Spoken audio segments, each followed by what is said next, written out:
right, another show. Please remember to like and subscribe. Leave us a comment. Leave us a question. We will answer them. Today, we are covering budgeting, long-term versus short-term focus, as we're getting closer here to the new year, 2023.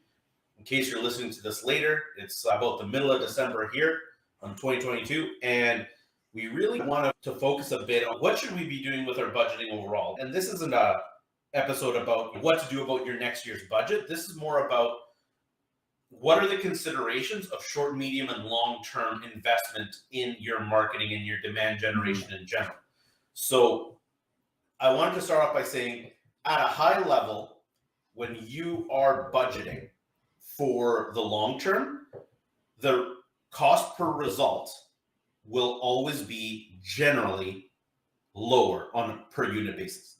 However, when you do investment in the short-term tactics, what that comes out as is higher cost on a per unit basis. So let's maybe put this into practice with an example, right? So you have, for example, a longer term initiative, branding, a podcast such as this, versus ads. So ads where you're not trying to push brand, you are pushing a direct call to action to generate a sale. What is the lifetime of those activities? So if you look at the short-term ad buying today item, if you turn that off tomorrow, there's no more value in it. Sure, you might have some leads in your pipeline. Maybe you have some people that are now being captured by your remarketing or what have you. But the value is fleeting. It goes away very quickly. Also, the cost of generating acquisition is generally a little bit higher. Whereas if you are doing brand initiatives, whether it be content or a podcast or any other number of things, SEO can fall into that because it combines with content. Yes, you're going to spend more money to get it off the ground, but once it starts generating results, the cost per result is much, much lower. Because imagine if you achieve number one ranking in something that generates results on SEO. The maintenance cost to maintain your spot, depending on the level of competition of your industry, might not be that high. So if you stop SEO optimization for a couple of months, maybe you retain number one, maybe you drop down to number two, you're generating sales day after day, month after month.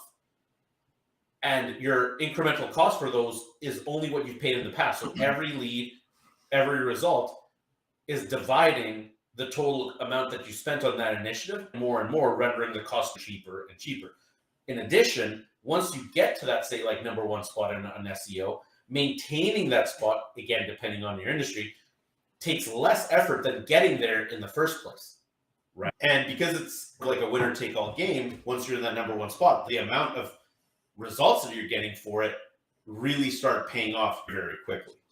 So you can have long-term initiatives that are cheaper per unit, lower cost on a per unit is generally that longer. And then the more short-term the initiative is, the higher the cost on a per unit basis. So for example, email marketing kind of falls in between because your email list is fantastic. And imagine you have 1,000 people on that email list.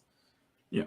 Over time, those emails go bad. There's some spoilage, you could call it, of those email addresses. So maybe 20%, maybe 30% on a year of those emails are no longer valid. So your list keeps shrinking more and more. And ultimately, at some point, you need to refill it. It's not quite as good as, for example, the SEO in terms of maintenance costs to keep it up, but it's in that middle range. And then obviously ads are that more short-term focus that costs more per unit. So when it comes down to money, where would you recommend people be looking at the split? Like how much should they be putting into long-term versus short-term, and how do they make that decision? Yeah, so this is the hard part, right? So it actually really does depend on what your future outlook is for your business. So for example, if you think that the next quarter's sales are very strong, or even the next half of a year is very strong, you need to start tilting towards those medium and long-term initiatives more so than the short-term ones. Because unless you can really service those customers really well. In the short term, you know that you need the sales later, number one, and getting a cheaper cost per acquisition later is better than getting a higher cost of acquisition today if you don't really need the money today. But like everything in marketing, it's not all your eggs in one basket. So what we do with our clients generally is look at their overall targets and say, okay, the more we can tilt this to medium and long-term initiatives, the better it's going to be for the business overall for its ROI. So how much can we afford to push into the future? Now, you might be in a position where, in the short term, it's not good. Hey, we need to bring up our sales for the next 3 months right now. I would never recommend putting more than 80% into the short-term tactics because, yes, you need them because you need that revenue in the next 3 months. So you have to do it. However, without some investment into the medium and long term, what ends up happening is that you get into this vicious cycle of, I need more sales because I don't have enough. I'm going to spend more than I should to acquire the sales that fill me up to the minimum level that I needed. But in doing so, you're raising your break even in the short term even more. So then the next month, you have the exact same problem. And the month after that, and the month after that. So you can get stuck in this cycle where if you work on that medium and long term, and the more emphasis you put in it, just to give you guys an example, depending on industry and depending on company makeup, like you could be looking at cost of customer acquisition costs that are 1/8 or 1/10 as much as running ads, right? Overall. And so what that means is that the break even of your campaigns drops like a rock over time, but most people don't have the sales in the pipeline to be able to invest everything into the middle and long term. If people were in that position, and some people are after years of battling this cycle, once you get there, your profitability goes up because now you're spending way less on ads. And you've probably heard of marketing people talk about, eventually we want to get to all long-term initiatives. That is the goal.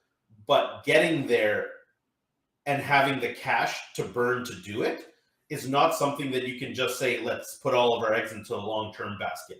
Because then if your sales dry up on the next 6 months, it's like, how are you supposed to get to 12 months out when all of these things start kicking in, right?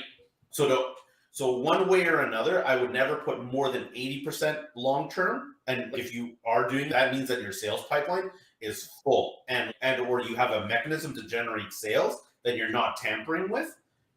In the short and medium term, 80% long-term is max, 80% short-term is max.